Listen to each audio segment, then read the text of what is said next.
Апа ушул жүгөрүнү айсезим жегенден кийин бат чоңго барат. Эмнеге?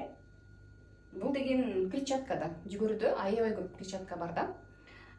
Клетчатка биздин ичегибизди жакшы иштеткиздирет, ошондой эле ал жактагы заңдарды убагы менен чыгарганга жардам берет. Эгерде сиздин балаңыз 1 жаштан өтүп тамак жеп калган болсо, ошол эле учурда балаңыздын ичи катып атса, жүгөрү бергиле. Жүгөрүнү күнүгө берип турсаңыздар, балдарыңыздын ичи катпай чоңго барып турат. Ал эми эгерде балаңар жүгөрү жебей жатса, бирок ичи катып жаткан болсо, анда бизде ушундай файбер бар. Жүгөрүдөн жасалган клетчатка да. Ошону берип турсаңыздар, балдарыңыздардын ичегилери жакшы иштеп, чоңго бат-баттан барып баштайт.